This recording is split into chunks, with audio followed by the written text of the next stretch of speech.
up the breakout rooms so that you can be with different people this time around for when we do these breakouts. But we're really excited for this session because Lori Hogenkamp was our advocate in last year's cohort, and she dropped knowledge the way that Jason drops knowledge. And she has been, over the course of her time since graduating from Lend, founded the Adaptive Stress Center. And really, we wanted you guys to be exposed to her model as a different paradigm for thinking about neurodivergence. And she's just got such a wealth of knowledge that we wanted to build into the curriculum somehow this year. And especially at this time of the year, it's a really good time because you're like, God, I've crystallized so much information. Now, how can I think about it in different ways and apply it to different patients and different populations and different systems and whatnot? So again, as we move into our kind of thinking about adults with disabilities, can't have, adults with autism or autistic self-advocates can't have better examples of Lori and Jason to share their experiences and their knowledge with us. So Lori, with that, I'll turn it over to you. Does that sound good? Great. Thank you. Awesome. So as Stephanie just said, throughout COVID, I decided to start the Center for Adaptive Stress. I like the Adaptive Stress Center too. That sounds great. And it's really about taking that evolutionary approach to how we understand what we thought were disorders, but really the 300 different disorders in the DSM might be better considered adaptation. So these are the conversations that we're having. This is what I want to kind of do some think tanks and really start getting people thinking about this possibly in a different way as we move forward into more precision medicine. Like evidence and all these fact collections has given us lots of information, but I think we're moving into the future where this is how we're going to figure out how to put it together. So it's a work in progress. So what I'm telling you, or what I'm presenting today, is my previous work and my thought process, and would definitely love to hear how this affects people or how this might change some of your thinking. I am a graduate from Miami University of Ohio. I had a degree in psychology and neuroscience from there back in '96. And then I'm also on the board of the Kayne Anderson Alliance in Cincinnati. This is a poem I wrote, and I did not know that I wrote this, and I found it a decade or so later. I think it was right around the time when I was figuring out my own autism, which I self-diagnosed in my 30s, and then got official diagnosis in my 40s. But my mother had kept this in her little hutch, and I found it one day, and I was just really shocked to see this. So here, I want to share it with you real quick. So every day, I can't see because the top just came on. Never knowing who I am, confusion, wondering. I want to be someone I'd admire. So I try, and I always seem to fail. I'm never satisfied. I'm always upset. I'm afraid I'll never know happiness. So many things tear me apart, and I try to throw myself together. That's how I feel, like a puzzle of many pieces, never fitting together, and never will. It's terrifying knowing so much and understanding so little. It makes life hard to live. I'm possessed and obsessed because I try so hard. I know the answers, not the methods. I know where I want to be, just not the directions. So this has sort of been my life mission, even though I didn't know that this was my life mission, was to figure people out, and in that process, figuring out myself and why no one had answers for me for why I was struggling, even though I had all this potential. So today we're going to discuss, I would love to talk about myself more, but today we're going to discuss what is neurodiversity, medical and social models, implications of ableism. I like to talk about autism as an energy crisis. I know we used to think of it as an empathy crisis or social issues. Absolutely true. However, I think it's better to talk about it in terms of an energy crisis. And then I'm going to talk throughout about my evolutionary stress model. I'm going to play a quick video by Devin Macaron. about neurodiversity. Neurological differences like autism or ADHD are considered to be dysfunctional disorders and disabilities under the medical model of mental health. There's too little attention given to enabling people with neurologically different minds to be accepted for themselves, to discover and celebrate their strengths, and to find a place in society that values their differences. When most of us think of diversity, we think of things like race or sexual orientation. But there's a different kind of diversity you might not know about, neurodiversity. Neurodiversity is the concept that neurological differences among people should be recognized and respected. I believe it's time for this new social movement, the neurodiversity movement, to take off.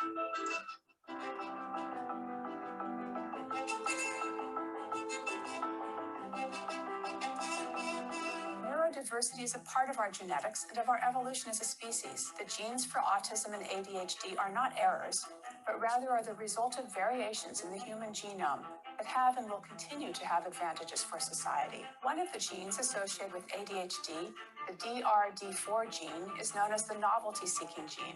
It arrived on the human evolutionary scene over 10,000 years ago. Genes associated with autism also go back more than 10,000 years. Research suggests that genetic variants linked to autism might have been positively selected during human evolution because they contributed to exceptional memory skills, heightened perception in vision, taste, and smell, a precise eye for detail, and an enhanced understanding of systems such as animal behavior. These characteristics likely remain in the gene pool today because they are still advantageous. As a psychologist advising the parents of differently wired kids, I tell parents they have a choice between trying to change the child to fit the environment and changing the environment to fit the child. There are many different microhabitats and subcultures in our world. For an individual with autism or ADHD, finding success on their own terms may come from discovering the particular niche that fits best, the niche that allows their strengths to shine and their challenges to be minimized. Individuals with ADHD tend to thrive in situations of rapid change, variety, and that reward creativity and out-of-the-box thinking. A career as a comedian, detective, entrepreneur, journalist, actor, EMT technician, or photographer could be. I'm not saying that having autism or ADHD is easy. And I don't mean to downplay the real suffering that can be caused by having a neurodevelopmental condition, disability, or difference. But it's also time the world sees the beauty and value in brain differences. Neurodiversity might be every bit as crucial for the human race as biodiversity is for life in general. My vision is for a neurodiversity tolerant and accepting society where differences are celebrated for the depth and dimension they bring to the human condition. I want children whose brains are wired differently to be encouraged to find their niche instead of changing to fit other people's ideas of normal. Diversity in every sense makes our world a better place, and people who think differently are a huge part of that. Neurological differences like autism or Okay, so we're going to dig a little bit deeper down into everything that she just said. Taking an ecosystem approach, and when we think of the importance of biodiversity, I think of how that looks in terms of stress mechanisms, because the reason biodiversity is important is because it helps us to be stable in complex environments. So when we look at stress as an adaptation, a lot of people think of stress, we think of toxic and damage. But when we think of stress as adaptive, we think of things actually improving in some ways, but a trade-off and lower functioning in other ways. And so we don't think of autism as a disorder because it's sort of an amplified processing with trade-offs. And that's what's considered a stress adaptation. So we're looking more at a neurological adaptation with trade-offs and energy trade-offs where you get heightened abilities, which creates greater diversity, but it also creates stress and vulnerabilities in unconducive environments. So thinking in our past history of how we developed as cooperative communities, we had a core social stabilizing core of people that got along well, how they processed information was relatively the same. And then we had the divergent thinkers, and these were the pattern thinkers, word thinkers, and picture thinkers that Temple Grandin has described. I think we all just know them as innovators, storytellers, creative folks, scientists, people that dig into information. And when we have sort of altered our environment and have created more stress, we're sort of amplifying those thinkers, whereas the core sort of still remains our stabilizing. And we can get a little bit more into that with how we define. So we have word thinkers, pattern thinkers, and picture thinkers. So if you can read what's on there, how she describes that. But we're also going to talk about Simon Baron-Cohen discussing sort of the same with empathy and systemizing. So pattern thinkers are systemizing, and empathy are more of the word thinkers. When we talk, I'm going to jump back and forth for a little bit here, so please bear with me. Helen Fisher describes, because it's a lot of, nobody studies this specifically, so I've had to collect a lot of different personality theories and put them together and overlap them. So even the MBTI is in here, but you have the director, which is a high testosterone brain. A person who's socially oriented or neurotypical would be a combination of the negotiator and the builder, so that's estrogen and serotonin brain. And then you have people who are on the spectrum that are high estrogen or high serotonin, that are more extreme versions of those. And then you have the explorer, and that's where you'd see picture thinkers or ADHD, novelty seeking genes, all of that within the dopamine context. So, Simon Baron-Cohen, who's one of the most well-known, he just recently wrote a book called The Pattern Seekers, talks about if-then statements that people on the autism spectrum have the genetics for people that are systemizers and innovators, but somehow they've been amplified and we have more intense trade-offs. My correction to Simon Baron-Cohen's theory is that he's actually saying empathizers and systemizers, where really the autism spectrum is on both sides. So you have word thinkers, pattern thinkers, picture thinkers. So it looks a little bit more like this. As opposed to just the spectrum of high and low autism, you have all of these divergent thinkers in the broader autism phenotype that would represent all of those different divergent neurologies. And then you have the autism spectrum disorders, or since we don't want to call them disorders anymore, we'll say adaptions, but obviously that's what people still recognize. We could say conditions. And again, in a stress model, like, because we've kind of stressed out our environment, you're getting more and more intense, and that's where you're seeing more and more of the autism conditions. Go ahead, well, Jason. I would say that, in some ways, to be able, because for people who are not necessarily scientific, and you might be scientifically oriented or be able, and you can correct me, Lori, because I'm just hypothesizing. So a lot of times, at least for my sort of neurology, and I've seen with other people, is sort of you can switch your brain in some ways, depending on the situation. If you're not under the stress, it's causing you to have sort of a surge or a stim. So like there's times where my brain can be more focused on one thing, and it can be and then sometimes it can be more focused on another. And I can sort of, if I'm in a calmer situation, also sort of depend that, which is where I can sort of go from joking to making a bunch of jokes to then being honed in on what I want to talk about, in sort of a way that also goes with other sort of personality theories. In some ways, I talk about how football players or sports players have sort of this figure outside the lines of the context, and then sort of a personality within it. But I'm more aware of sort of being able to switch on and off some of those things. I don't know if that's helpful or if that takes it completely different. Well, I mean, you bring up, but the point that I heard you bringing up is that there's no box that people are fitting in. I mean, these are all sort of crossover, carryover. It's a multi-dimensional dartboard. Somebody who's a word thinker is also going to be a pattern thinker, but it's just that their patterns are a little bit different than where we think of a systemizer pattern thinker. So, that's part of shifting over to like the new model, where you're not looking at this causes that. You're looking at what's called initial conditions and leverage points in a system. So you have initial conditions. It's like a Plinko. Everybody know what a Plinko board is? How old are you guys? Who knows what a Plinko board is? So a Plinko board, you start on the top, and then it hits these pegs, and you don't really know where it's going to end up. It's a drinking game too. It's a lot of fun. You guys should all play it.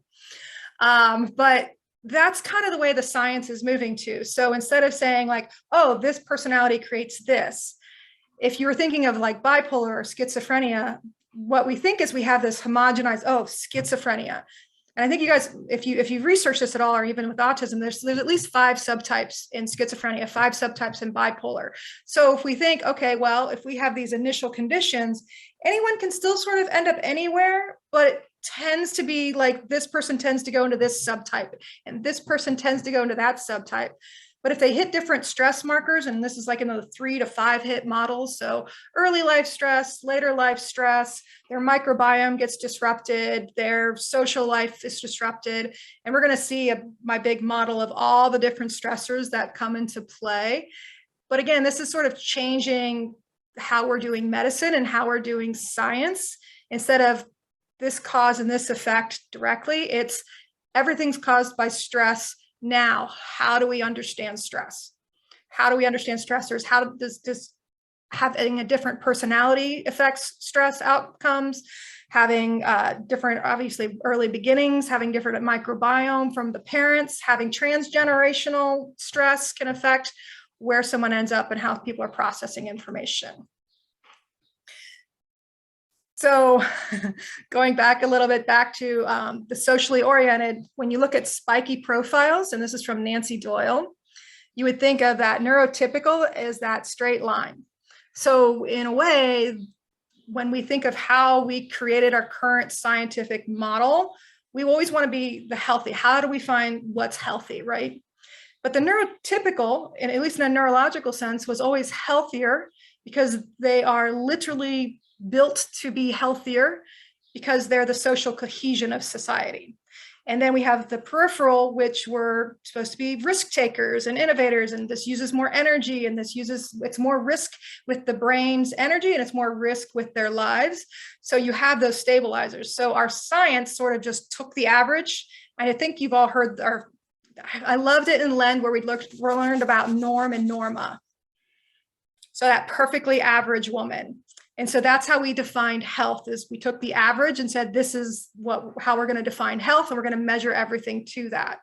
Well, you're leaving out the peripheral minds. It's not just like people who are less than and people who are more than, it's actual divergency. And how do we create a medical model to look at that divergency when it comes to health and how we define health?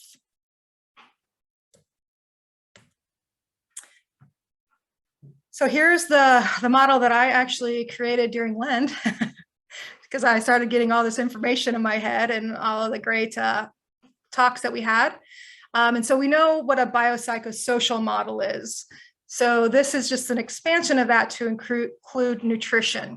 Because if you think about evolutionary stress, how we evolved is within communities. We started gathering by fire. So we started having these communities, and we were able to diversify our skill sets and our workloads and hand things off and work cooperatively.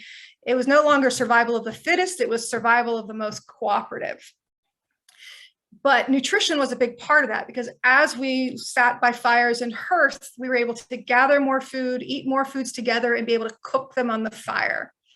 So that food became part of our stress stabilizers. We also evolved with the microbiome and our gut bacteria. 100 years ago, we decided germs were bad. We started killing off germs. It was kind of a huge, colossal mistake. We see the microbiome associated with every disease and chronic condition going on right now. And it's, you want to call it the miracle cure, but it's really not. It's just one of our stress stabilizers. So of course, we're going to see it across all stress-related adaptation conditions. So, this is sort of some causal things, but it's also can become part of a treatment paradigm of when you're looking at someone saying, oh, is their nutrition under stress? Is their social community identity, their access under stress? Like, how do we create this safety and feeling of safety for folks that are in distress or have medical conditions or neurological conditions? And sometimes it will be that multidisciplinary approach in the sense of like, oh, do we have all of these things under stable control, or can we add things to their resource pile through these things? And it's a lot, but at the same time, stress is a new framework, stress is a new, this is what causes things, or this is where outcomes manifest from, is going to be a nice, fun, complicated journey and ride that I hope everybody becomes a part of. So I've said this a few times. So Our current medical model is very cause and outcome, and that's still true for disease models. It's linear, straight line. And a stress model is going to look at the person, timing, and context that will create outcomes. So going into the medical and social models, I think everyone knows this already. Jason, you're better at this than I am. The medical model is, and this comes from a little bit of survival of the fittest, that if somebody's not doing well, they're broken and the individual is the issue. Whereas in a social model, accessibility is the issue, because even if someone's disabled, we can still create a platform for health. But for me, the social model doesn't replace the medical model, but the social model is actually part of a stress model. Yeah, I think, I mean, even within preliminary sort of things, with even the social model has started to change to not just be an outright critique of just a medical model, but just saying that there needs to be more consideration, because the medical model is something that comes off of who's functional and who's not functional, and looking at the outliers, unless they're able to produce more and be exceptional, as they must be have nothing to contribute, or that it must just be deficit based. And so so this goes into even the ideas of this, of what also environmental factors are affecting people, that would also be, rather than there's just something right or wrong with somebody. Right. And that was, I mean, I just recently really started diving into like ableism and eugenics, and we could talk a little bit more about that, but it's kind of, it goes right down to the core of evolution. I mean, 150 years ago, they could justify, what happened with eugenics and Nazism, and saying, these people are the weakest of the herd. We need to get rid of them because it's all about survival of the fittest. They're a burden on society. And so, it started with Hitler and doing that. Then it started with sterilization. And now it's sort of in that like weird capitalism thing where, well, those people they're going to have to be poverty. They're still sort of a burden on society.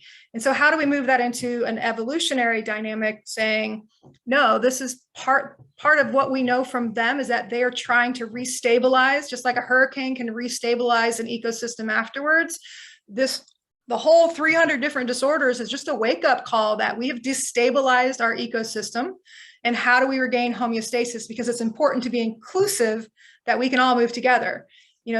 People that have, however we want to label diagnosis, are not people that are, oh, we just got to fix them.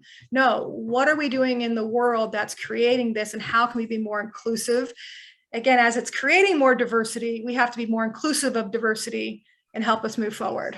I mean, even a way of thinking of it in a naturalistic model is that sometimes the way that we have society set up is more towards a generalist, or sort of a specialized towards certain groups of creatures. And then the specialization that sometimes comes in with some of the ways of thinking, or the ways that somebody might generalize as somebody who's neurodivergent, or other things are considered to be outside the models of some of the things, which is some of the critiques of sort of social Darwinism, because it doesn't come from a naturalistic perspective. It is inflicted by human bias. Right. Yeah. And people love to be competitive. And if anybody has listened or read the book of Finite and Infinite Goals, Brené Brown, then that's Simon Sinek. Is that how you say that name? It's just sort of like, I love how they give vocabulary to things that you're trying to explain, because it's like, I'm not saying linear science is wrong or competition is wrong, but those are finite goals, and the infinite goals is ecosystem. And how do we create cooperation, and how do we respect and value cooperative systems? And so the finite goals can be some of that competitiveness, and because I think people still have a trouble, like, well, we have to have something to compare to. We have to look at neurotypicals because we have to know where things are gone wrong. But as we move into, this is like that future medicine and stress mechanisms, that's algorithms. So how do we know how to keep somebody balanced, and how do we measure stress mechanisms? And more people are coming out with more and more ways. It's just a lot to go from one way of being taught. And this is why, I have my pre-med from Miami, and it's like, that's where I knew, I was like, holy crap, we're doing this all wrong. Everything that I got taught on how to do the scientific method is based on germ theory and Cox postulates. Like, that's not the scientific method. Those are just rules. And science is all about the rules you use to come to truth. So if you're using the wrong rules, you're not going to come to the right conclusions. So you can look at the same facts, but you have to put them together differently. And so when you look at all of the evidence surrounding autism, if we start plugging it into these stress models, we're going to get a lot more answers than if we keep trying to reduce things down and look for straight line cause and effect, or even with, solutions, right now. So we've gone through this. I can go back to that. Where's the breakout? We're looking at that the multifaceted and synergistic ways of creating safety in someone's environment. So let me try to get to the slide that I'm thinking of. Boy, see, I've done this slide and I've changed the order so many times, but the point, what was my point, Jason?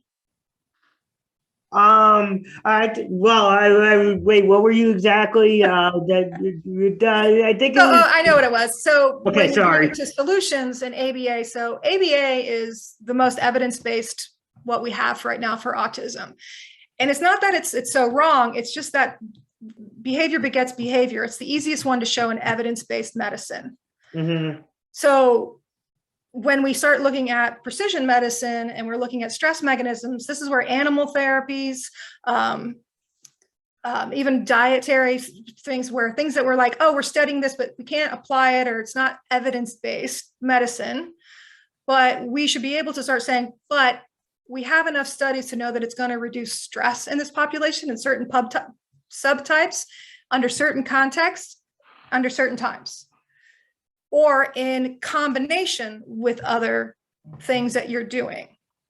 So yes, it might not be evidence-based, but it has evidence to suggest that there's an algorithm there that we can figure out that where and how this will help that person.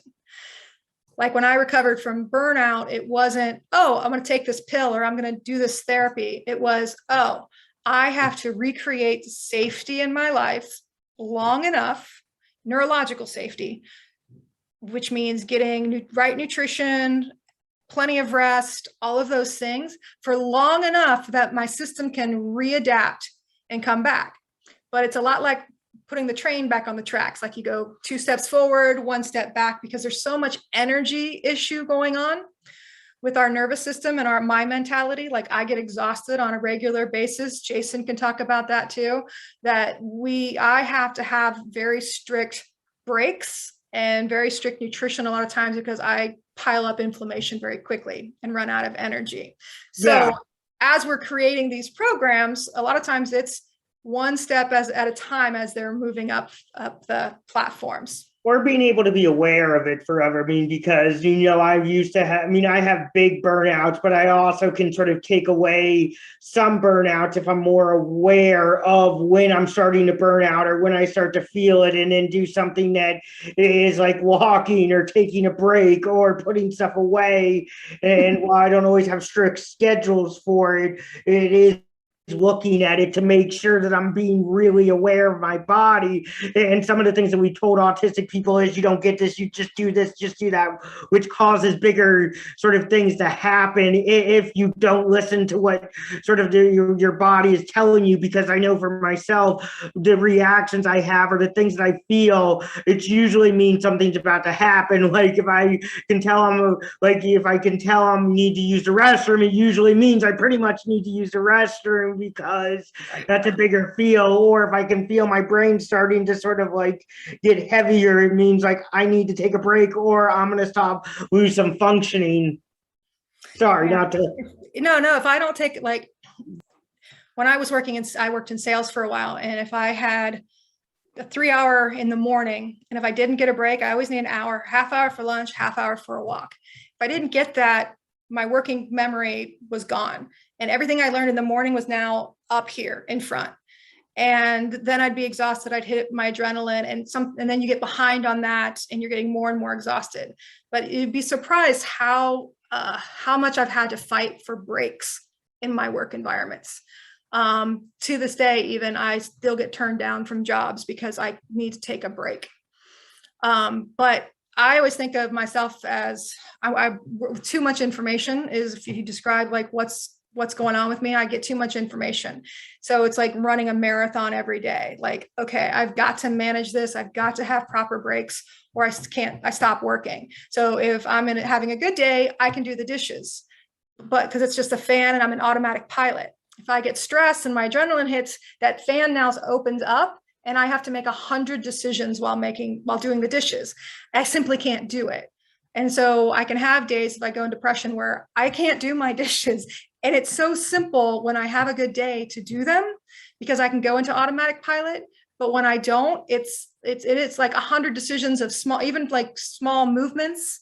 I'll start breaking things, I'll drop things. So it's just complete overwhelm that goes on during that time. Well, I don't know if this is mean, but I know for me in some ways, and some of this might connect to some of the evolutionary stuff, is you tend to, like, as an autistic person, I'm noticing different things around me that sometimes other people don't notice, or I'm reacting to things, or even like having my sister when we lived in the same house, or just somebody say like, hey, Jason, and I'm not expecting it. I have a bigger jump reaction than maybe somebody else would.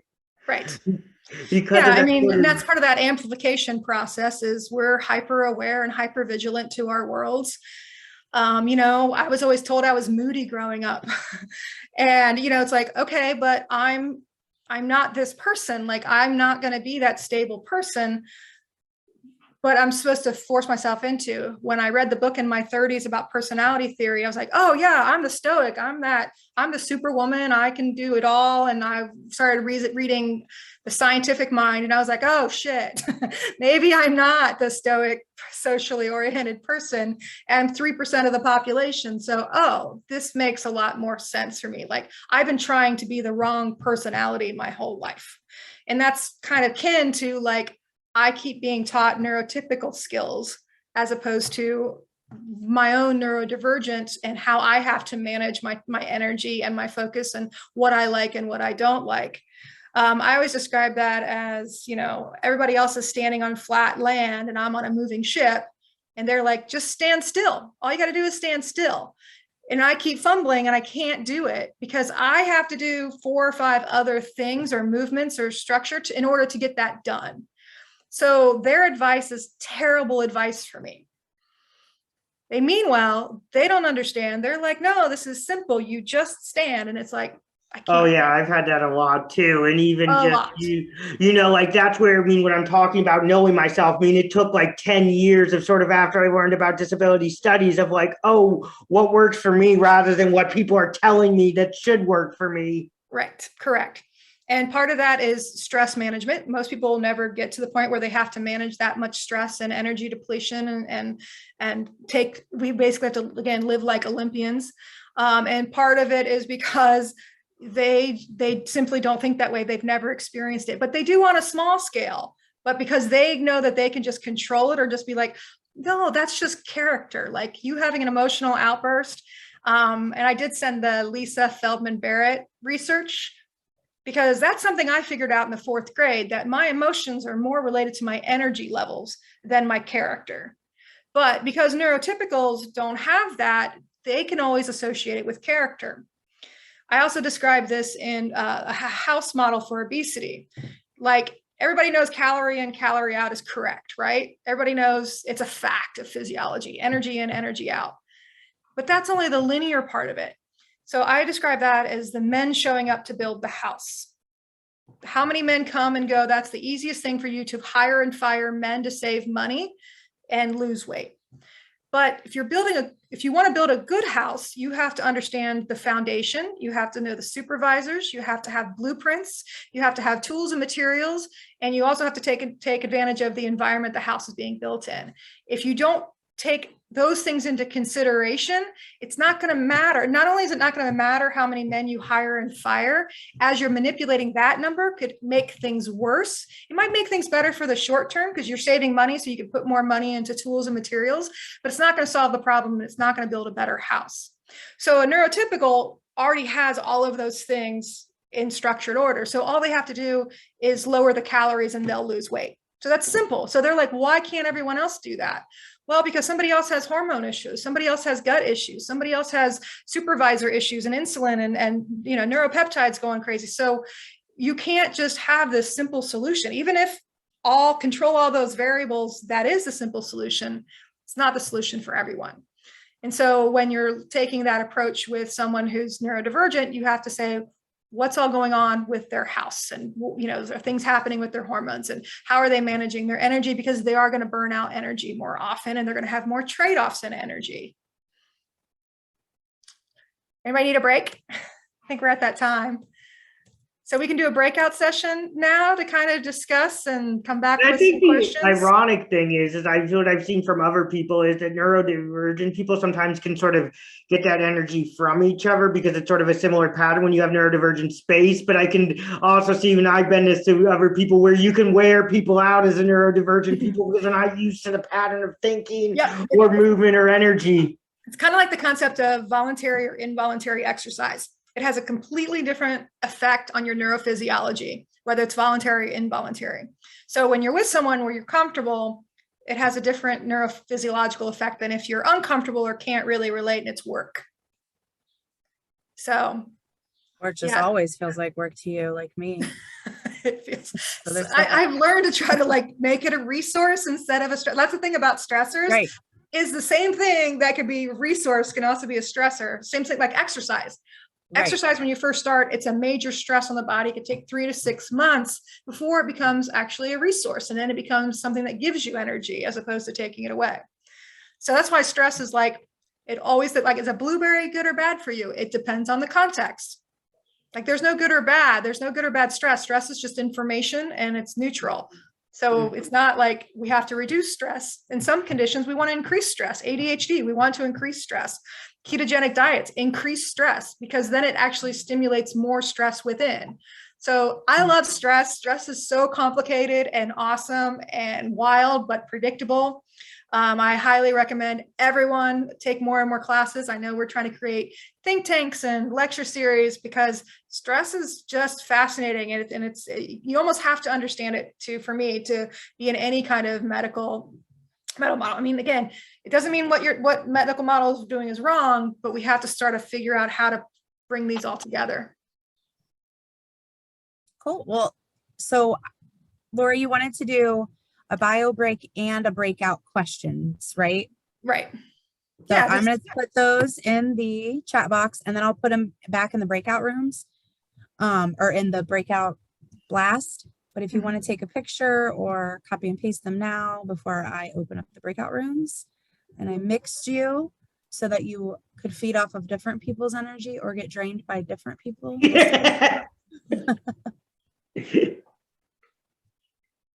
So, and again, I'll put those back in the blast here in a minute. But we will let you know how long you think, Lori, like 10 minutes, 15, 12? Yeah. 15. Let's do a bio break and chit chat and come back and see what kind of questions everyone has. Sounds good. Here we go. Well, let me find the link. There we go. Oh, I'm going to a breakout room. Okay. You want me to float or do you want me to assign you? Do you? I can whatever Lori, whatever you want me to do, Lori. Whatever you want to do, Jason. Lori, do you want to do a breakout room? Or the other thing I could do is pop you guys in and out of all the breakout rooms. I'm good with whatever. I just want to be a fly on the wall. Yeah. So let me do that. So Jason, you start in breakout room 3, and then I'll have you I think I'm in 2. Do you want me to go to a different breakout room? Sorry. Yep, I meant 2. Okay, so y'all just sort of go float around yeah, I'll move you around after every couple minutes. I'll broadcast a message. Does that sound okay? Yeah, I'm good with whatever works for everybody. I don't want to hopefully I'm helping Lori and not just sidetracking it too much. This is great.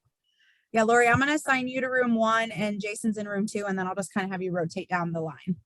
Yeah, I'm like, I put this thing in so many different orders and now I'm all confused. Oh, I think it's great. Okay. Yeah, I think it's, yeah, for sure. I'll be so interested to hear. Because a few years ago, we had, Tim Vogt. No. No. Okay. So Tim Vogt works a lot with families. And it was basically a session at the end of the year where like it was just a whole different model, a whole different way of thinking, like the social valorization and all of this. And it was back when we were just starting to do some sensory kind of things in the community. And so it was too far of a jump for people to go from, okay, we have to just quit putting only disabled people together in like a group home and have them in the community. And it was just like, you know, too much of a jump. And for some people they were like, whoa, like I felt so bad about myself for, you know, blah, blah. And I was like, no, this is just us trying to influence like you guys to think differently and think critically. So I think that that's kind of what this is. It's like breathing a new way of thinking into, okay, we've set you up all year. Now think about it this way. So this is Yeah. great. Okay, I'll go Yeah. listen in. cool.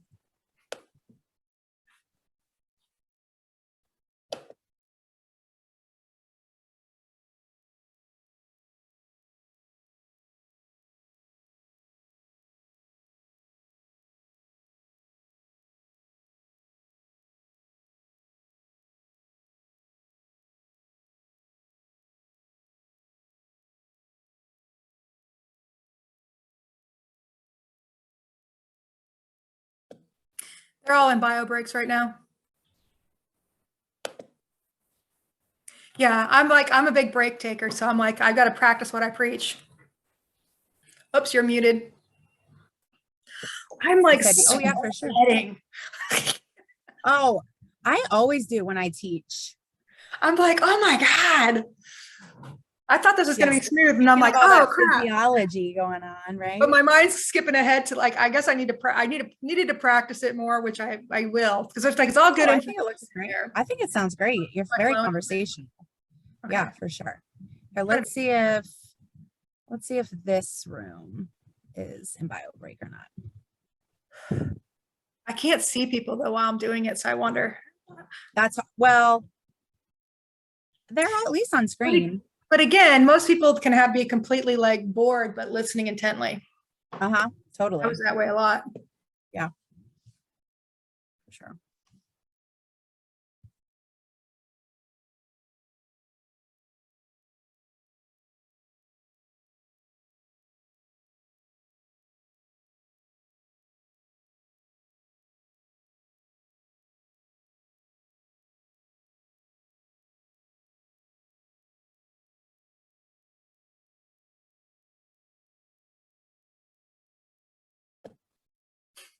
I think Bio everybody break again. everybody just needs to be processing the information right now, which is fine too. Like Yeah. honestly, people just need a break because it's a lot.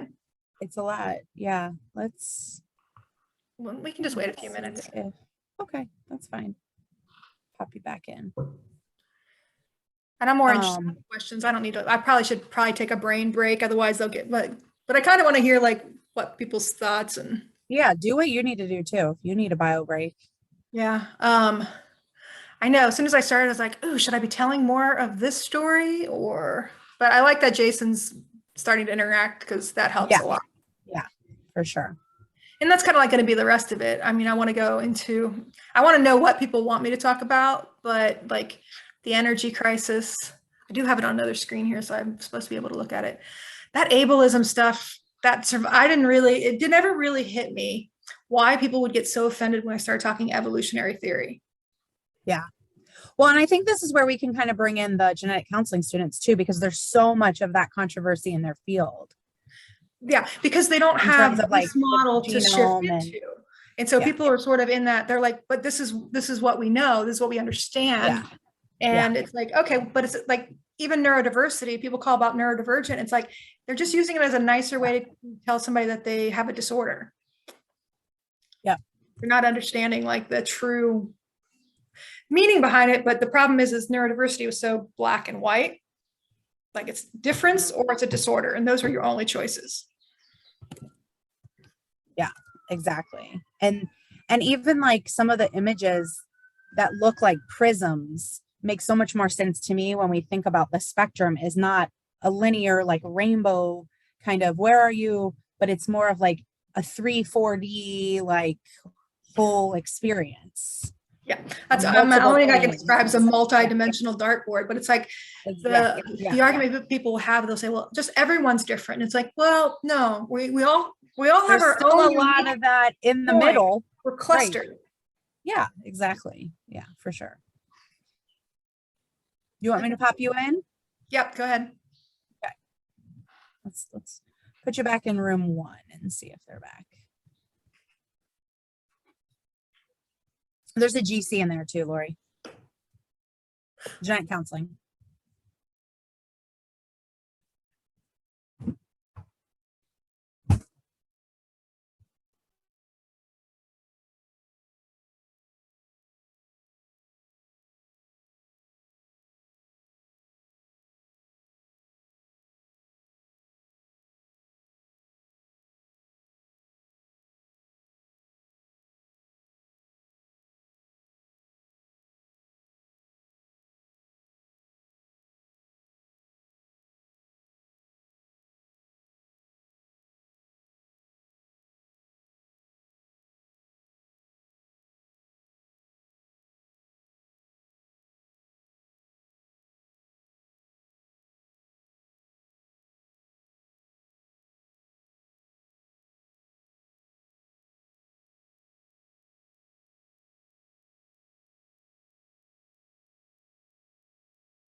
Are we good to bring them back?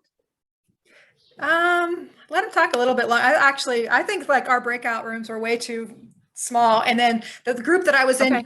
just now taking their break. So I'd say give them 5 more minutes. Okay. I can change the groups for the next time too. So maybe make them like 4 people or 5 people instead of 3. Yeah. But yeah, I like the conversations that are going on because Good. it's complicated. Yeah. No, I I'm mean, so glad. That's great. Yeah, and that's kind of what I want more than anything too. It's like present these things and then yeah. Just get people thinking. Yeah. For sure. Okay. I'm moving.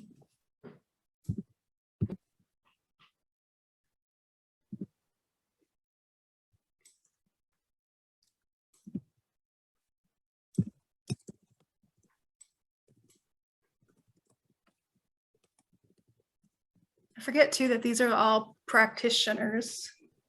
Well, not everyone. Most So a lot of them today are, but you also have a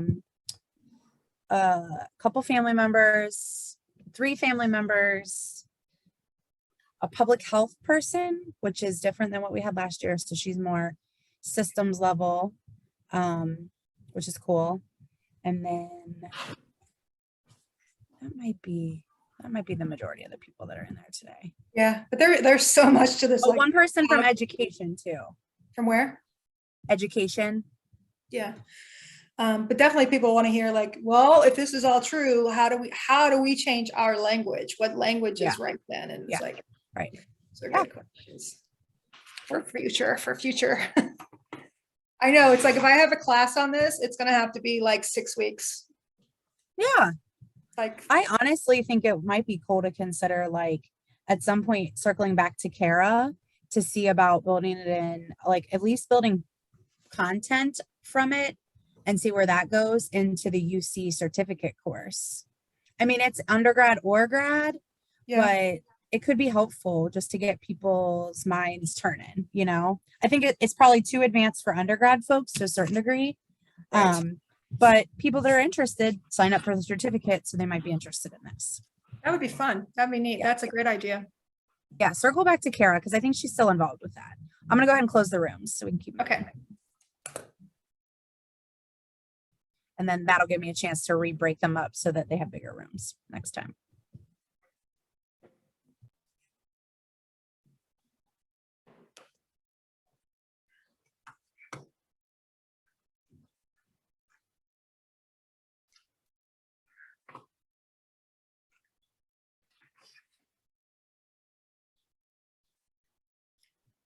Andrea, oh my word, all that cuteness popping onto the screen. Ooh, cuteness. Hi. Hi, sweetheart. Good to see you.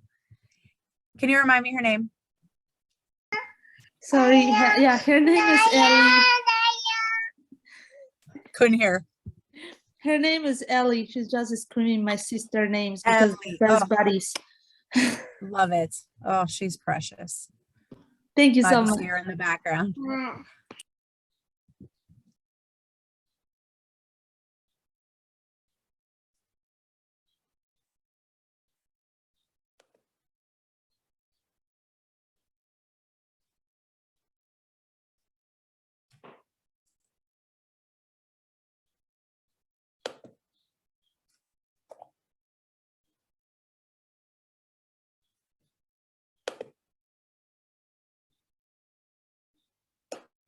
I think we're back, Lori. So feel free to reshare and keep going.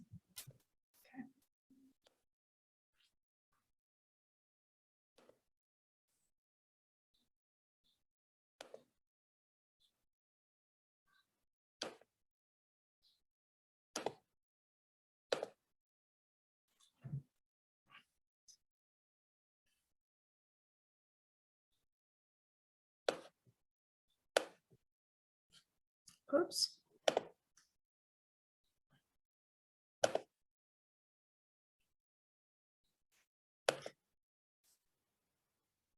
All right. Do we want to start with any questions from coming back from the rooms? Anybody have anything to say or?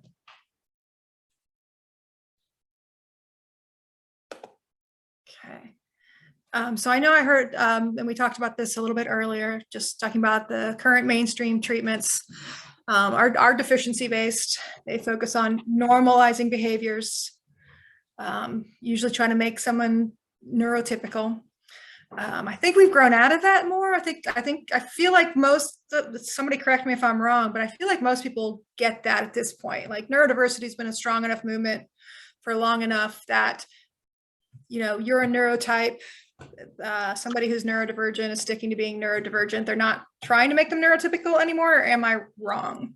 I think it depends, and it goes again into functioning and how much somebody can mask it. And there's a tipping point to sort of toleration, and within movements, there's still questions with it, but it's becoming definitely more understood. I don't know if it's still 100% or but there's still ways. Otherwise, I think there would be more acceptance and easier for autistic people to be able to find jobs and be able to go through that. But I think it is starting to be talked about more, and there's more accessibility than there has been in the past.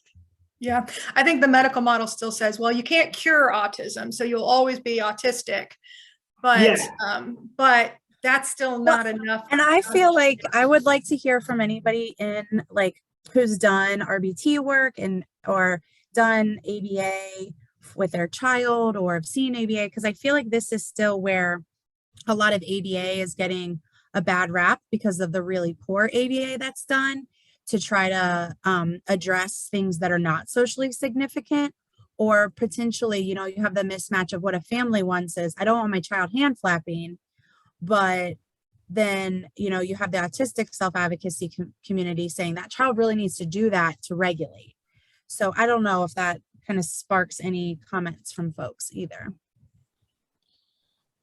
I was thinking about some ABA work I've done as an RBT, and some of the hand flapping and stimming I correlate with parents to like tapping a pencil or shaking their leg. And then that correlation has helped me, and then families be like, oh yeah, like that's just a different way to regulate. But some of the main goals when I've gone into houses, I'd be like, just stop making him jump. And it's like, well, that's not something that we're going to target, but let's look at it in a different way.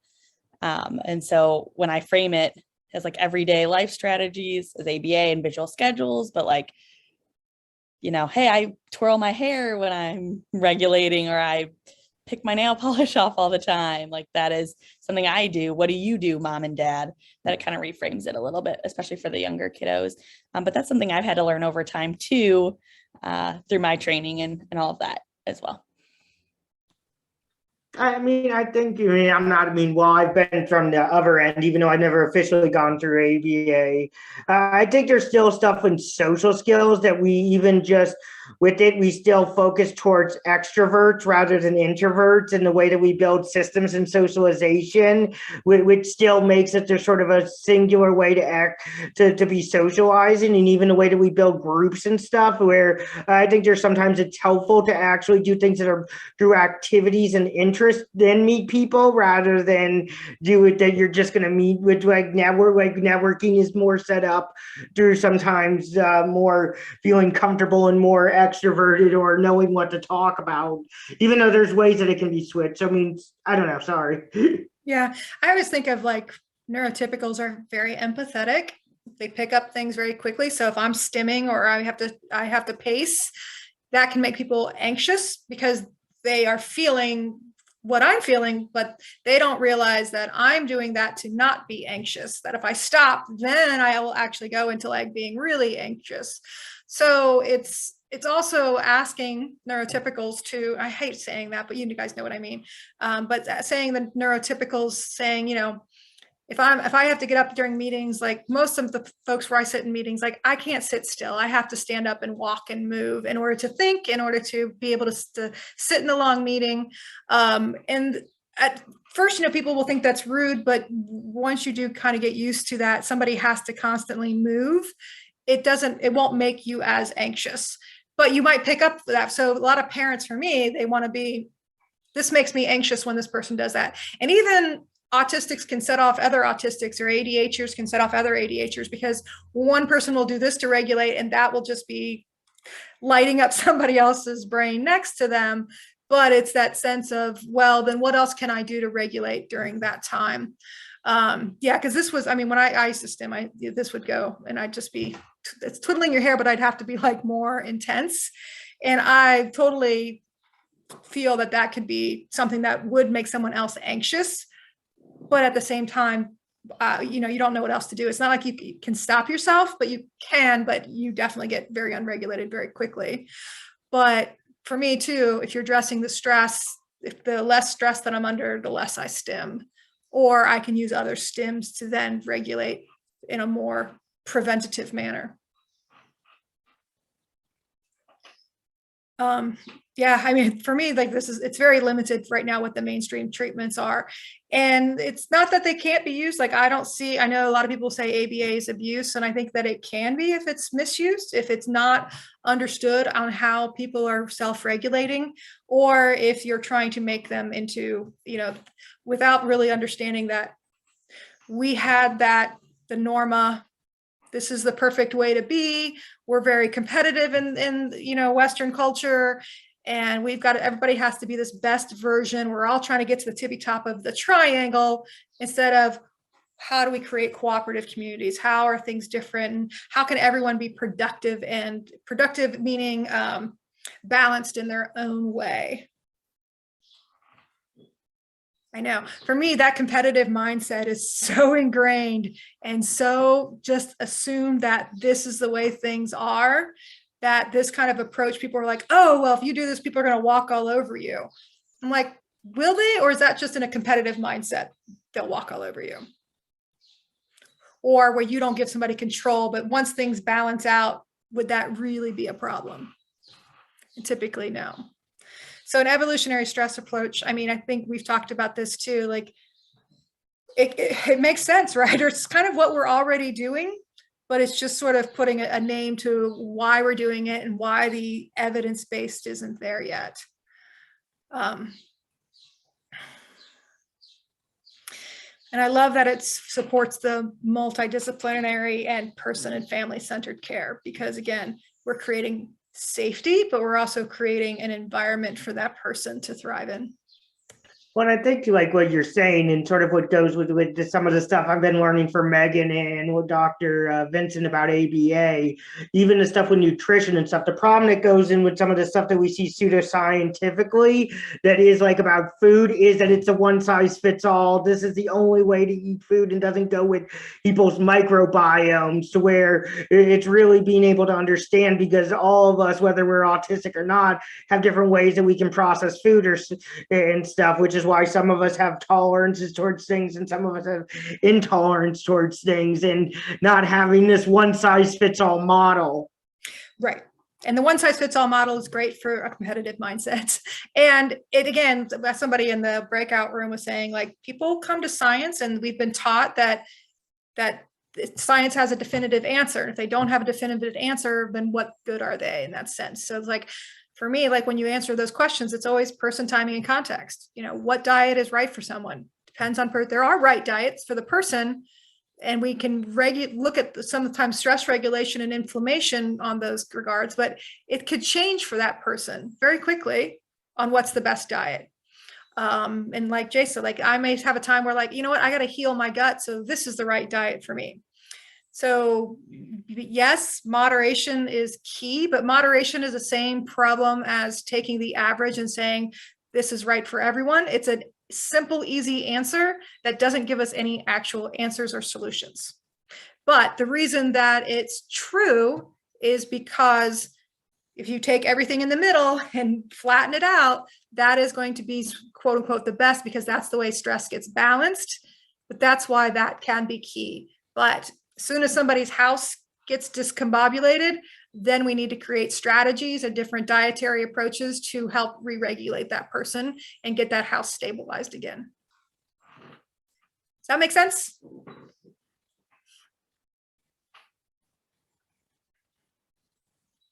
Does everybody, have we gone through the polyvagal theory at all here? We don't cover that. Oh, I should have a polyvagal thing here. So polyvagal theory is from Stephen Porges. And there's a lot of great information out there on different folks that are using that as sort of their core behavioral, because it's all about nervous system regulation. His theoretical model I was introduced to 20 years ago, but it never took off in my brain. And I have a couple of his mentors I've spoken to because he was very focused on that one system being correct. But now it's sort of like, well, this might not be scientifically, technically, because, you know, I focus on the HPA system and the HPA access and different stress programming.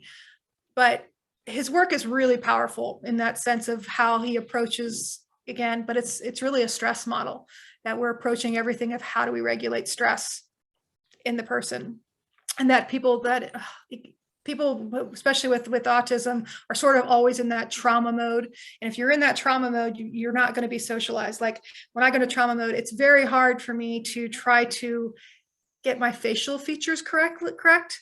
Like, am I showing emotion? Because my face will go really flat and it will really freak people out around me. Because they'll be like, what's wrong? What's going on? I'll be like, I'm fine. I'm in this place of calm, but I have basically shut everything out. So whether I'm just watching the trees go by or I'm zoning out, my facial features really, people think there's something really wrong. And that's part of the polyvagal system. That autonomic nervous system sort of takes over. And again, for me, it's energy balance, like those energy systems shut down. So one thing we don't think about is that the brain and the gut share the same energy systems with the immune system and everything else. So your brain is constantly trying to figure out where to put its energy and what to focus on. So if you're in threat mode, it's going to shut a lot of things down and turn a lot of things higher up so that you're more reactive because you're in danger, right? So if I don't get my breaks, and I call it a panic attack, it's a meltdown, but my brain will start going into threat mode. So all of a sudden, everybody's eating dinner, everything's fine, but I'll all of a sudden go into threat mode, and all of a sudden all the noise is coming at me and I can't even hear what's going on. If you're talking to me, I can't hear you. Like, it's just noise overwhelm, just called latent inhibition. Basically the floodgates open because my brain can't manage it and filter anymore. Well, and I think that also goes into some of the stuff that we talk about with social skills, that you're processing a lot of information and you're noticing everything around you. And generally, at least for myself, and I mean, I can't speak for other people, but it seems like I know something's going on. Like sometimes I can sense something, or I can take a change in tone sometimes, even though sometimes I'm processing a lot of information and miss stuff because I'm looking at a lot of stuff. But it's hard to code. Well, I know that there's something, but that could be 5 different things. And while I try to predict what somebody does, I've also noticed that trying to predict also means I'm wrong at like a lot of the time, because it could be a number of different things. And a lot of times I just chose the squeaky wheel. So if I'm in that information overload, I don't know how to prioritize. I don't know what's important or not important. And so I'll go with the worst case scenario. And emotionally and psychologically, that's not a great place to be. I can understand sarcasm, but not when I'm under stress, because there's too many options. So I'll take the most literal meaning because that's the easiest one to know that's true. This is the Norma. So we're going to kind of move into like ableism and eugenics because it's a fascinating thing. But I mean, we've said this a few times here already, that we take the average person, and this was sort of the competition, and it was a competition. How can we all become this healthiest version of a person? And that kind of set our mindset into that eugenics mode of survival of the fittest. This is the best way to be. Everything else is inferior. If you're disabled and you can't produce in society, then you're a burden on society. Mm-hmm. And it just, again, it's like I feel like we're stuck in that like competitive mindset for so long, and it's just an excuse to create hierarchical systems. Well, and you see that, I mean, even in the early 20th century with Better Baby contests, which didn't go into that there's ways to breed in some ways or choose who should and who shouldn't have pass on genes to go into better humans, that even go into what we think of as who are models or who has the most symmetrical face or what is the physique, even though those things also culturally change over time because it's also based on our perceptions or what we think.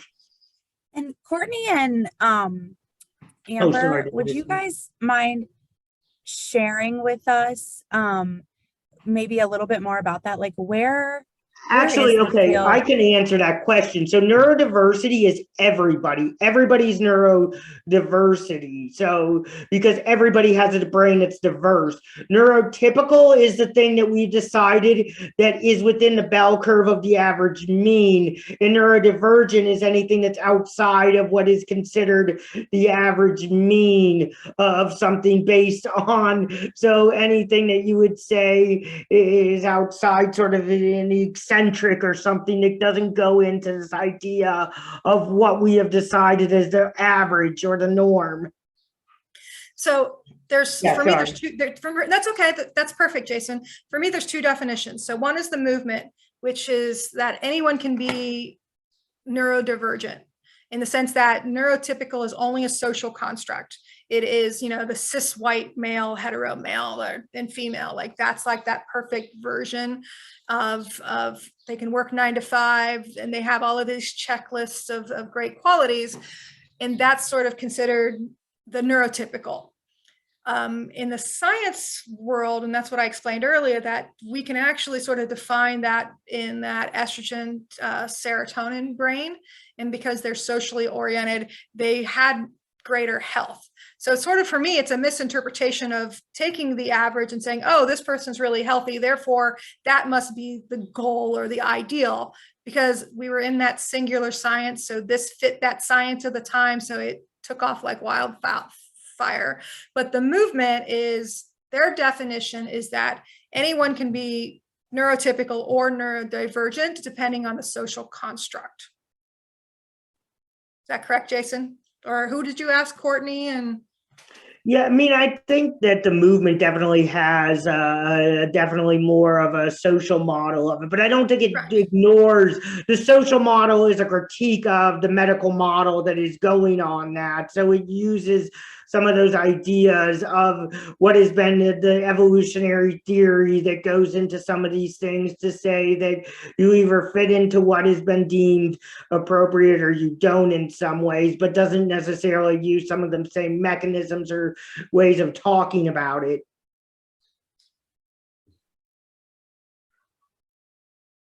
So like they wouldn't say like so they wouldn't say like this is a serotonin, like the type of brain. Oh yeah, nobody in the movement talks about it the way I do. Yeah.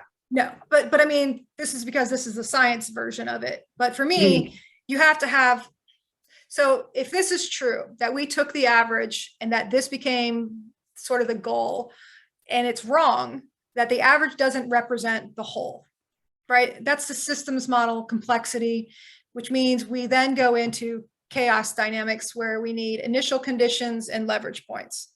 So if there is a neurotypical and that neurotypical exists in that average framework, then we know, oh, this is why that science worked. But now we know that we need to move to a different science when it comes to neurology because of neurodiversity and because that neurotypical does not represent the whole of neurodiversity, all of people. It doesn't represent everyone.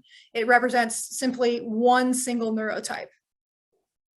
Well, it yeah, just happens to be the most, and it happens to be the healthiest because they are socially oriented. Well, and the movement does sort of adapt for that by saying that neurodiversity is every brain, and then there needs to be adaptations for every brain, and then it breaks it into the neurotypical being what has been considered the way that the brain works, and the neurodivergent being outside of that. But everybody's neurodiverse because every brain is diverse, and that it goes into different functioning styles and different sort of things. It just doesn't break it down into a scientific terminology Right. or goes into the scientific, because that's generally not where the people have I've sort of thought patterns have been, or necessarily where they were, because maybe they don't have access to that education, to some of those higher educations in science because of ableism and academies and other things as well. But they'll have a different definition for what's called acquired neurodivergency. So if someone has a stroke, in my model, if someone has a stroke, if you're a neurotypical or a neurodivergent, you'll have different symptoms after that stroke, which is a trauma event. Whereas the neurodiversity movement is the umbrella term of you get to be treated with the same rights and dignity, and you don't need to be treated like you're broken. And therefore, anybody who has a stroke can then consider themselves neurodivergent. They don't have like the sort of strict underlying physiology that I have. And I think that that's an important distinction, because they're right. Like anyone can be neurodivergent under the movement, because everyone deserves those rights. And but again, that neurodiversity movement should be true for everyone, right? It's a huge umbrella. It's a new way of thinking. It's a new paradigm of thinking. Well, that's what universal design for learning is that some of it is doing with different things. I mean, they do have that because there's acquired disabilities and there's stuff. So, I mean, those do in some ways play into some of the ways that the movement thinks about itself. But again, the positionality and the way that they talk about it is a little bit different than the way that you're talking about it. Right. But they combine and they complement each other. It's just because different minds, again, work in different ways of thinking patterns as well. Right. So just to bring it back to like other things that we can, no, I just want us to like think about, how do we take this learning post-Lend? So I learn a lot about neurodivergence and ableism from, I'm a Facebooker. So I get into some of these Facebook groups around like neurodivergent affirming therapists that Lori, shared with me last year. And I just learn a lot by listening. Where are the other websites or things that we can continue to educate ourselves on or follow, or, if people use Twitter or Instagram or wherever, where else can people go to kind of stay up to date on some of this information? Not offhand, other than that, like, that's what I'm finding things. I mean, I can definitely put something together for you, Steph. Oh, I think that's, don't want to put more follow work on me. anybody. You can follow me on Twitter and that, because I put a lot of stress. Everything I post is stress related. Okay. But yeah, that's a great question. I think, again, I think we need to continue growing. A lot of the sites, because there's so much division and there's so much controversy, it's really tough. But I think there's more and more practitioners out there creating those spaces. And that neurodiversity affirmative, they're finding their way through that. But yeah, I mean, I can cause controversy just because I see things a little bit differently, but I'm hoping that, like Jason said, like it's a complementary, just because the definitions are a little different. It's perfectly fine to have that as a complementary. Well, and I think that's happening more too, as more people who are neurodivergent are also getting trained in those fields and other things in the academy. Coming out, feeling safe to come out. Yeah. And I mean, also that there's people who identified with different things. They're either coming out of, they're getting it and they're using some of that learning as they get diagnosed later, or people who are diagnosed, there's reforms to make sure that academia is more accessible too, because there's ways that some of these systems, as well as gatekeeping against race and gender and other things, also gatekeeping the ways that their practices are against people with disabilities. So there has not always been people who openly identify as neurodivergent, whether as somebody who later gets diagnosed or later acquires it, or versus somebody or somebody who has to go through that system with that label already on them. Yeah, I mean, a lot of people are able to come out now, and be loud and proud. But yeah, I grew up in that, like, do not tell people, and I still have that issue of do not tell people that you're disabled, because they'll see you as, less than, they'll see you as an inconvenience, as, certain Yeah. trouble or whatnot. And it still happens. I mean, I had a friend who I was friends with in graduate school who was getting his science degree, who had to switch universities and stuff because of, not being able to get accommodations and stuff to be able to do that. And so, I mean, some of that stuff still is, while it's getting better, definitely, we still have ways to go to make sure that, so there's also people who have, not just from the disability movement section, but also other professional inclinations of people, not just being talked about, but also people in those professions. Yeah, to go back to my question in the Yeah, chat sorry. earlier. No, you're fine. Yeah, Amber put something in the chat, and then maybe her or Courtney can jump in and talk about the gene therapies, and that's, just keep us up to date a little bit on where things are with that.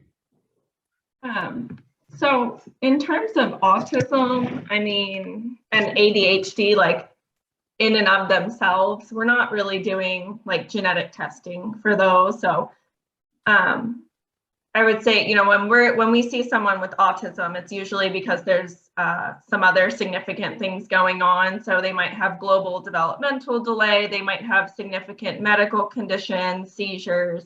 That's more where we're actually testing and looking for an explanation so that it can be something that's a little more actionable for families. So we're not just seeing someone with autism and saying, oh, we need to find a gene that explains your disorder. That's not how I have kind of looked at this. And then what Amber said, definitely, I've never heard of gene therapy trying to cure autism or any type of anything that has to do with like personality or anything like that, neurodivergence. I think How about Down syndrome? Because I think that's like, I literally, I bring this up because it happened here when I was doing something. I was, how I always ask for money, and, sometimes it's called grant writing, and sometimes it's called begging for money.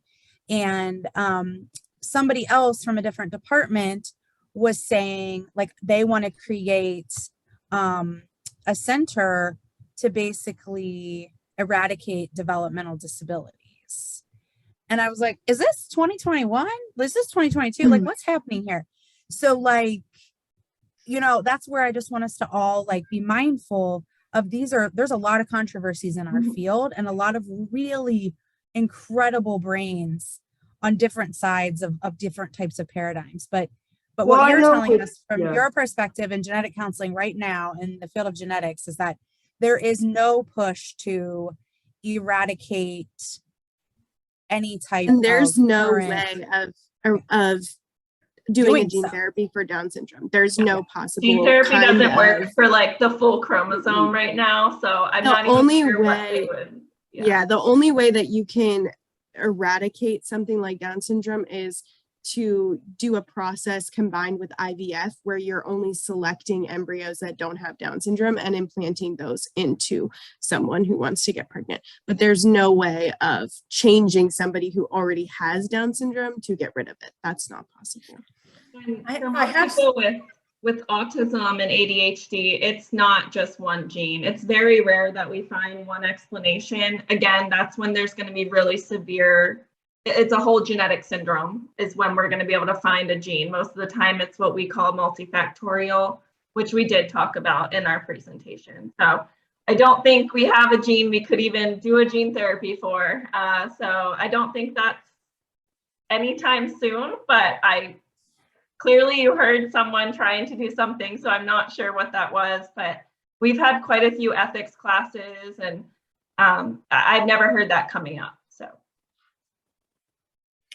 I think I've read some where they're trying to reducing oxidative stress and inflammation. And that's very helpful for that through, gene editing or but it's always interesting because again, stress isn't a negative. So it's, well, what are you turning on if you're turning things off? But I think it's a fascinating line of research. With autism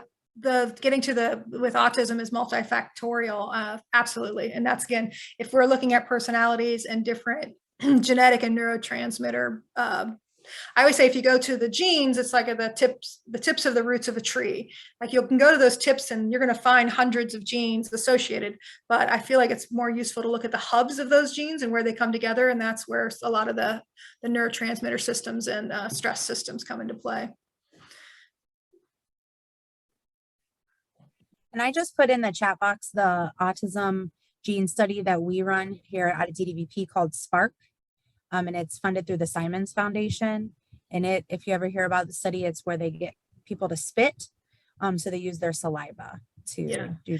10K was really controversial, the one that Simon Baron Cohen, because people were, so when that argument comes up, it's if you're trying to find genes, they're like, oh, it's eugenic. But for me, again, if you go to the core of evolutionary theory, that survival of the fittest is wrong, or at least it's wrong as a general concept, that we are cooperative, then if we're really looking at finding the genes, we're looking at finding the genes and how our environment's interacting with those genes to create distress and adaptations that aren't fruitful. But again, if you're looking at that holistic concept and looking for ecosystem balances, then finding genes can be helpful. It can be, $1 billion fun thing where we could be spending money in better places. But for me, we have to change our scientific and medical paradigm. Otherwise, eugenics will always be something people are looking for because they still think in that sense of survival of the fittest, and that they have to make the best gene and the best child and designer babies and all of these things. But the ideal person doesn't really exist, because the ideal person is interactive with other people and interactive within their environment. So even if somebody has perfect health in this environment, put them in another environment and they're not going to be thriving. So there is no ideal health or person, because it's all transactional and it's all emergent properties of that interplay. Well, and even a few things. I mean, even with age studies and stuff, where they've looked at, they've stopped going to looking at people who just individuals who turn 100 and go towards communities where people live longer. But even with that, it is part of a biological beings. We all degrade, and we're all going to have some sort of things happen. So there's no way to 100% be able to steer that. I think with the 10K too, some of the questions were because of some of the history and the lack of transparency with what they were doing. There were questions about why they were doing a metagenetic thing, especially when there's been groups. And I know there's things like Autism Speaks, which is a controversial thing. And Mayor has said they've moved away from some of that stuff, where there's been looking at ways to see what the genomal imprint is, to be able to see if there was a way to cure autism. But I mean, it's open to interpretation what 10K was actually doing, but it's one of those things to where, like there is in other things, it's a bigger question of transparency and science of what studies are doing, even when we took the city courses around ethics. Yeah, and again, I'm still of the thing, if we're not in an evolutionary stress framework, all of those questions, we just need to be in a different framework to be asking those questions and making. I would agree. Jason, can one of you guys share with us the 10K piece? Yeah, it was somewhere out of the UK. I can try to find an article on that while you keep talking, because you know the stuff better than I do, Laurie. Yeah, 10K, it was kind of like what you were talking about, Jen, with the spit. They're trying to collect as much 10,000 pieces of genetic research from autistic individuals to try to get more information and to help, Simon Baron Cohen put it as a improved quality of life for individuals, but a lot of people are like, no, that's BS. You're just trying to find the genetic core to eliminate. And so it was very controversial. So it got shut down. It was in the news. They ended up bringing on panels of people. I signed up to be on the panel. I never heard, because it was through a private consulting company. So it was just a lot of conversations and people shutting it down because they did not want this pool of information that could potentially, again, for me, you're not going to find a single gene, just like Courtney was saying. I'm like, it's not going to be a single gene, especially if you believe in my theory, it's not going to be a single gene. you know, for me, it can be a waste of money. It might find some usefulness, but I feel like the money would be better spent in other places. But I understand why they feel that that would be a good pursuit, because in a linear model of medicine, like they feel like they have to understand the genes and they And have I to don't think understand the they- environmental factors. But if you're just going to take it in a stress program, then we already have this information. We just have to And know I how to don't put know it if they together. think it's a single gene anymore. I think they're looking for a genetic spectrum, which is why they're doing a meta-analysis of some of those things. I think the question is again, what is this being used for, and why It'll are there be- people yeah. who are involved, who are autistic, who are also involved in this project or on advisory, which is also one of the questions that we've had with a lot of autism groups, is why are there so few autistic people involved or on boards, or like only one autistic person if you're doing some things, or I mean. And Baron Cohen can't control the data. So once the data is collected, it will just be a repository for whoever wants to use it. And he's like, we can't control whether someone's going to have a eugenic agenda or not. Like, so there's no way to control for that. Yeah, I mean, that's not going to be mean. I know there was even some of the questions with how genetic data is used with some of those things, which goes back to some of the stuff that was in the chat, that there's somewhat, even with gene therapies and stuff, there's not a lot of, there's not as much regulation on some of that stuff. For good or So we have bad. about 9 minutes. Sorry. No, no, Okay, no. I wanted to put I this know there up, was this- some more stuff that Lori wanted to get. Yeah, in the chat room, avoiding ableist language. This is a great article, but I feel like everyone's heard of this, yes or no, but otherwise definitely make a mark of that.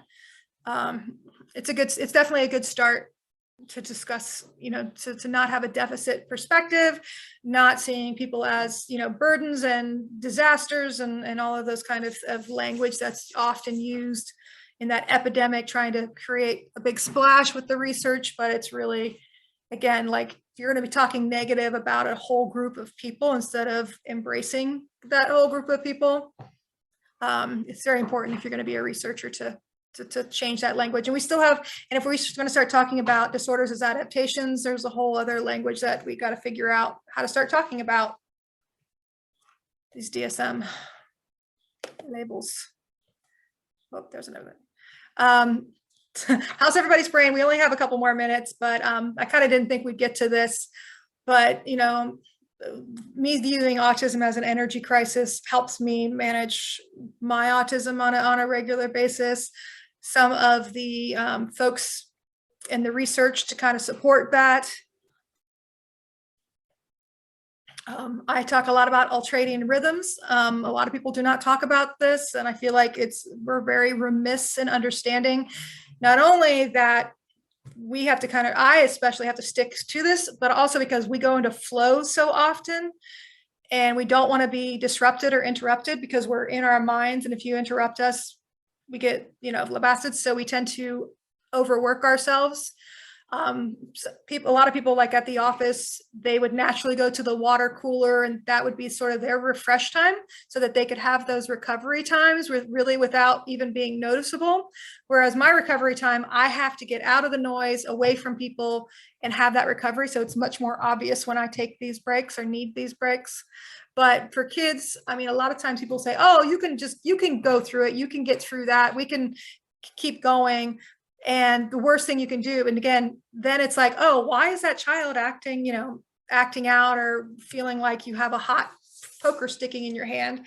And it's because your brain runs out of energy, cannot go into recovery mode, and they are in severe distress. And so understanding that ultradian rhythms are physiological rhythms we all go through, especially neurodivergent people, especially need to follow this. It's not just being nice to someone. It's not just like, oh, they can take a break because it'll be nice for them. No, it's absolutely essential.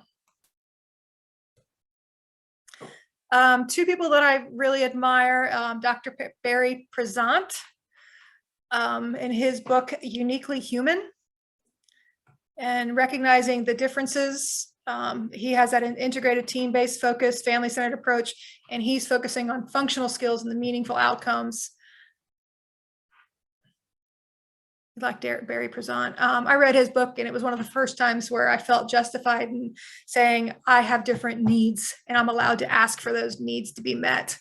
So even if I might be moody and emotional because I'm constantly running out of energy and my brain doesn't work the same all the time, it was okay for me to ask other people to give me breaks or to be a little bit nicer to me, even if I'm grouchy. Like, just don't respond to me, don't react, because I'm not emotional, I'm not reacting to you, but my tone of voice is going to seem like I'm really grouchy because my brain is in a hyperprotective mode. So how do we ask those around us to be a little bit more understanding? I just started diving into Lisa Feldman Barrett.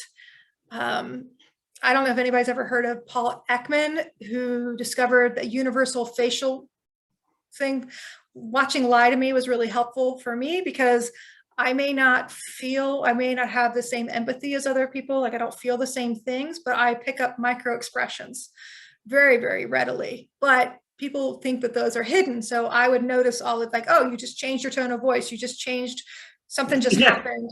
And so I would notice all these differences because I'm a pattern thinker, and people would always be like, no, I'm not doing that. And I'd be like, oh, I'm wrong. I've got to program that in differently. And then a week later, they'd be like, yeah, you were right. And I'm like, oh, damn, I got to reprogram again now, because My mom does it that. didn't to me mean a what I lot. thought it meant, but they were trying to hide it from me.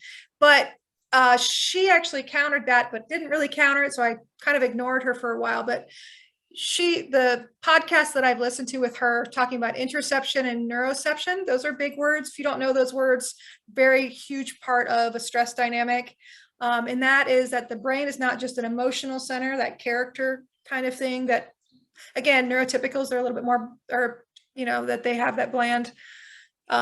So, I knew this in the 4th grade, that my emotions weren't my character. My emotions were trying to protect me from something. I was a very hyper-stressed child. But your brain is constantly scanning the environment. It's always looking for safety, connection, threat. And she talks a lot about that prediction model. Jason, I know we can talk about prediction modeling and that our brains want that prediction. There's several different theoretical models based on that, but this sort of ties all of that in. Well, I actually have a hypothesis about that and how that goes into even the idea of the theory of mind, which I don't think I've told you, but I've told other people. Oh, I know. Like, I feel like my every slide, critique. Jason, we could do like a whole thing on just each piece of this whole thing. It's Yeah. a lot. But because stress is all about energy dynamics, her research on that, we allocate our body budget and energy from nutrients, oxygen, blood, appropriate to the situation. So there's a great book by Alex Hutchinson called Cardio or Weights. So a lot of times when I wake up in the morning, I have to choose, am I going to clean my house or am I going to work on my computer? Because if I start one activity, it's really hard for me to shift into another activity. It just takes a lot of energy, and my brain is just, it's like you can't switch gears, because you have to change blood flow, you have to change all this energy. And other people, they just flip-flop, they switch because they're kind of always in that same mode. But I have to go from one mode or another mode. Yeah. And so for exercise, like if you start with cardio, you're warming up your muscles, you can't just switch to weights. Your body has to reassess and then change over. So for me, my physiology, like in track and field, I ran the mile. I could start out slow. I had to start out slow because my body won't give me the blood supply. It's almost like it knows that I'm fatigued all the time. So I don't want to give you this blood unless you really, really need it. But after I've ran a lap, it's like, okay, fine. Now you can have this energy and the blood for that. And then I could run for another 2-3 miles and finish really hard. And then that's why people are like, you're built to run a marathon. But I have to start out really slow because my brain doesn't want to give up that energy. So the same kind of thing will happen to allocating that energy for whatever I need. And why? Yeah, I know for me, if you have to switch. Yeah, I mean, I know for me, even being able to plan in, like, I need transition time between doing this task and switching to like something that's like doing the dishes or putting them away or doing laundry.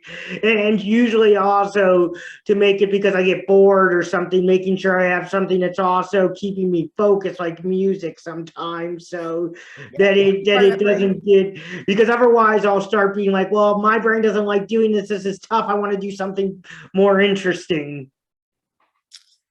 Sorry, I know that's off. That's okay. No, this is something I put together for my autistic burnout. And this is just kind of the things that I have to do to kind of manage on a regular basis, that the 4 pillars of health. I'm listed out, but it's the little picture of it. So are we, am I hitting my time? Guess we can go to questions. Thank It's you. a lot. This is my first time, everyone, so it's a lot of information. I can try to like. Well, you're brilliant. I mean, that's one of the reasons. I know Yeah, as that's an part of autistic it. person, this really does, I think, talk to some of the science of what you feel as an autistic person, which I think is really what we're, in neurodivergent, which I think is where hopefully stuff is going to this more collaborative models. Collaborative So- models is dead on. Steph? Awesome. Yeah, thank you so much. So helpful. But yeah, I won't hold you back from the sunshine that we're finally seeing, everyone. So and the baseball game, if you're interested. But don't hesitate to text me if anybody has questions about Thursday. Text me, call me, whatever. But I am so excited to see many of you in human form. And yes, Lori's slides are on Canvas, so you should be able to. And I do have Calendly appointments available if anybody wants to come in for a half-hour Q&A anytime. Happy to do that in the next couple of weeks. So please feel free to reach out. Thanks, Lori. Thanks, Jason. Thank you. Thank you. See you guys. I'll stick around if anybody has questions. I think Pat had a question for me, maybe unrelated. Okay, I can let you guys go. So, yeah. Thanks, Lori. We'll have You're to go to Mad welcome. Tree sometime soon. Yes, yes. Thank you. Yeah, thank you. Hey, Pat.